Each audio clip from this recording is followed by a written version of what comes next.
হঠাৎ বিশ্বনবী দেখলেন আকাশের সূর্যের আলো ক্ষীণ হতে শুরু করেছে, কমতে শুরু করেছে। তিনি খেয়াল করে দেখলেন এর কারণ সাইয়েদনা জিব্রাইল বিশাল ফেরেশতাদের বহন নিয়ে পৃথিবীতে নেমে আসছেন। পড়েন সুবহানাল্লাহ।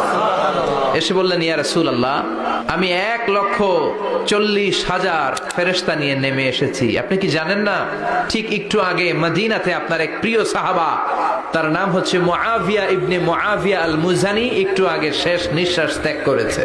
বিশ্বনবী বললেন, ইন্না লিল্লাহি ওয়া ইন্না ইলাইহি রাজিউন। সাইয়েদনা জিব্রাইল বললেন, ও নবী, আপনি কি আপনার প্রাণের সাহাবীর জন্য গায়েবানা জানাজা পড়বেন না? বিশ্বনবী বললেন, অবশ্যই পড়ব। সাহাবীদের মধ্যে ঘোষণা দিলেন, ও সাহাবারা, তোমাদের ভাই মুআবিয়া ইবনে মুআবিয়া আল মুজানি কিছুক্ষণ আগে মদিনাতে ইন্তেকাল করেছে। সবাই বাইরে বের হয়ে আসো, এই মাত্র আমরা, এই মুহূর্তে আমরা গায়েবানা জানাজা পড়ব। বিশ্বনবী প্রথম কাতারে দাঁড়ালেন, হাজার হাজার সাহাবারা লাইন ধরে দাঁড়ালো। সাইয়েদনা জিব্রাইল 1,40,000 ফেরেশতা নিয়ে সাহাবাদের পেছনে দুইটা লাইনে দাঁড়িয়ে গেলেন। প্রথম লাইনে 70,000, দ্বিতীয় লাইনে আরো 70,000, 1,40,000 ফেরেশতাদের বহর। আর সাহাবারা মিলে আল্লাহু আকবার বলে গায়েবানা জানাজা শুরু করলেন। নামাজ শেষ। বিশ্বনবী তো অবাক, ঘটনা কি? কোন সাহাবীর গায়েবানা জানাজায় তো ফেরেশতা নামে না আকাশের উপর থেকে।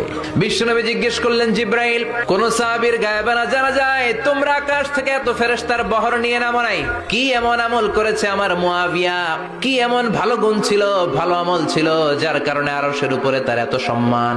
সাইয়েদনা জিব্রাইল বললেন, নবী, তেমন কোনো বড় আমল নয়, ছোট্ট একটা আমল, কিন্তু আমলটারে ভালোবেসেছে কে? আপনার এই প্রিয় সাহাবী হাঁটতে বসতে চলতে ফিরিতে সব সময় পড়তো, কুল হুয়াল্লাহু আহাদ, আল্লাহুস সামাদ, লাম ইয়ালিদ ওয়া লাম ইউলাদ ওয়া লাম ইয়াকুল লাহু কুফুয়ান আহাদ। পড়েন আল্লাহু আকবার।